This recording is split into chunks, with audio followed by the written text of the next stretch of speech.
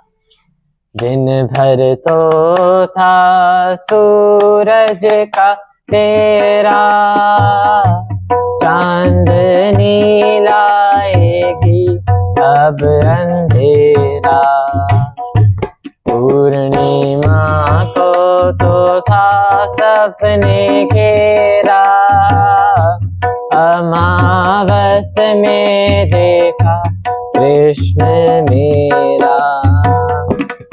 कृष्णा जागा हुआ तब सवेरा, अश्वनी सुगंध को जिसने बिखेरा। अब हम 13 सांस ऐशो सांस के तरीके से लेनी है। ऐशो सांस जैसे मैंने बताई थी उस तरीके से 13 सांस लेनी है। मैं एक सांस लेके दिखाऊंगा।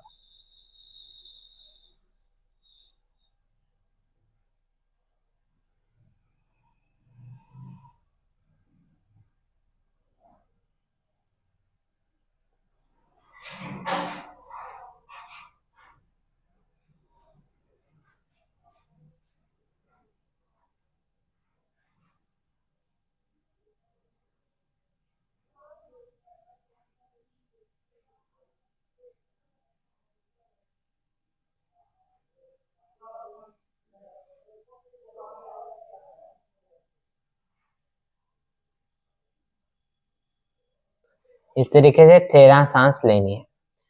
अब 10 बार, अब पहले 3 बार ऐशो शुक्रिज्म मूल वाक्य ऐशो क्लैपिंग के साथ। ऐशो क्लैपिंग यानी 5 क्लैपिंग का ये सेट, 1 2 1 2 3, इस तरीके से क्लैपिंग बजानी है और 3 बार ऐशो शुक्रिज्म मूल वाक्य गाना है। क्लीं शुक्राय चंद्राय कृष्णाय नारायण नारायणाय स्वाहा।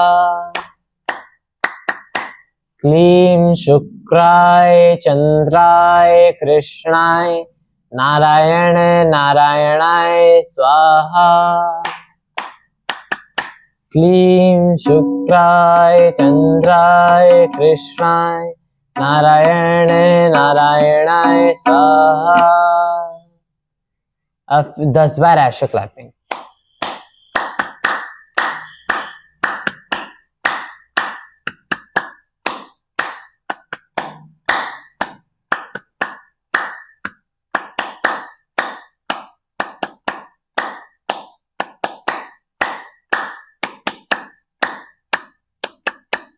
फिर से एक सांस ऐशो सांस के तरीके से।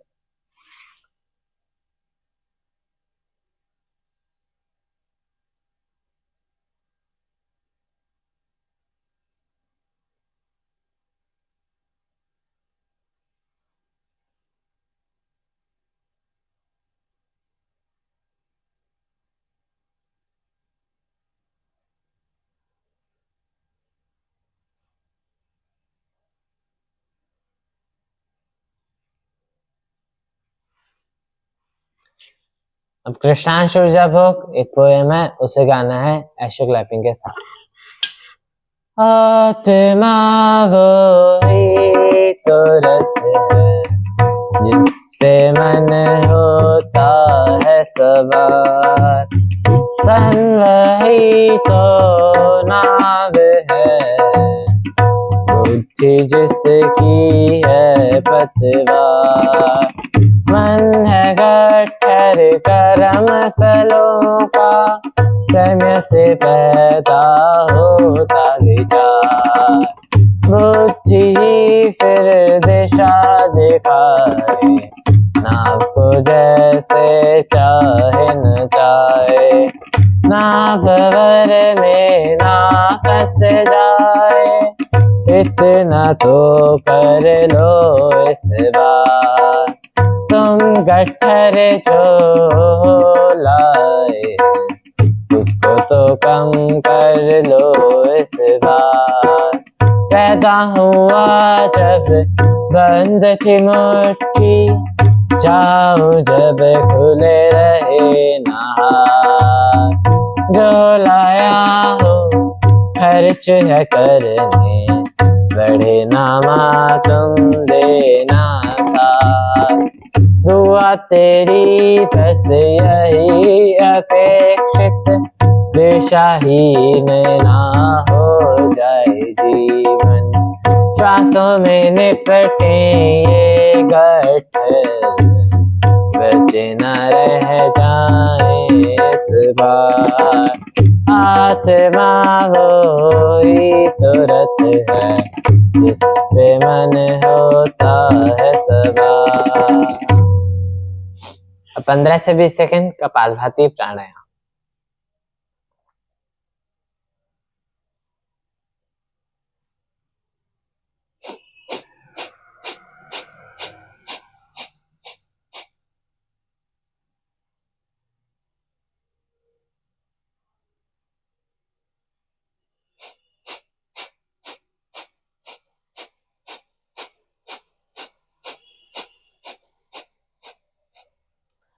अब एक बार कौंडिन्य मूल वाक्य गाकर बांसुरी नाद समाप्त करते हैं।